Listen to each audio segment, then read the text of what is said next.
Welcome to the deep dive. Today we're looking at some really specific questions someone's asking about India and Pakistan. That's right. We've got this source material, and it poses some pretty pointed queries. Yeah, exactly. So our mission today is to explore what this source actually tells us, or maybe doesn't tell us, about these key things. Has an Indian Rafale been lost to Pakistan? What's happening with the ceasefire? Are there updates? Right, the current status. And also the human cost, the toll of loss and damage. So let's dive in. Absolutely. These are critical questions, no doubt. The Rafale issue, for instance, given its importance, well, any question about its loss is significant. It definitely catches your attention. And the ceasefire, the human toll. Yeah. These are really the core indicators of the situation on the ground. But importantly, we're focusing only on what this specific source says. Okay. So first up, this very direct question in the material. Has an Indian Rafale been lost to Pakistan? It's right there. It is, and the directness is quite striking. It suggests this is a major point of concern or perhaps speculation for whoever generated the source. But what else does it say about it? Well, that's the thing. Nothing. It presents the question very starkly but offers zero details, no evidence, no context, not even a hint about where this question came from. So just the question itself, hanging there. Exactly. Which makes it interesting. It flags it as a concern but leaves it totally open. An unanswered question within this text. Right, which, tells us something about what the user wants to know, even if the information isn't there. Precisely. The fact that this question about a high-value military asset is being asked might suggest perhaps underlying tensions or maybe an information gap people are trying to fill. But we can't really speculate beyond that based only on this source? No, absolutely not.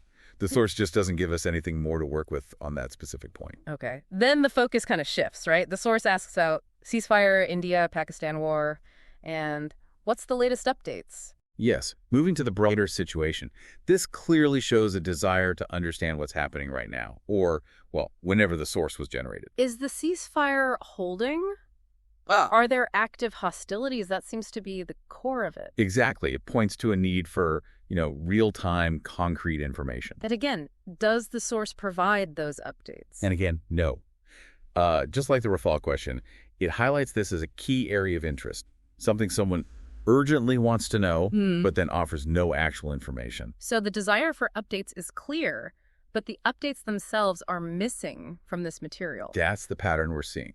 It identifies the crucial questions, the state of peace, essentially, but leaves them unanswered. It highlights an information gap. And that brings us to the final point raised in the source, the toll of human loss and physical damage. And this is, of course, incredibly important, gets to the real-world consequences. Absolutely. The human cost is always a central concern in any conflict or potential conflict situation. It reflects that fundamental worry about the impact on ordinary people, on lives, on infrastructure. Yet, just like the other points, the source just raises the issue. It asks about the toll. But gives no specifics.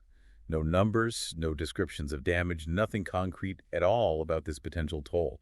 It just flags it as another area of concern. So it seems like a consistent theme here. Very consistent. The source points to critical areas: military security with the Rafale, the state of peace with the ceasefire, and the humanitarian impact.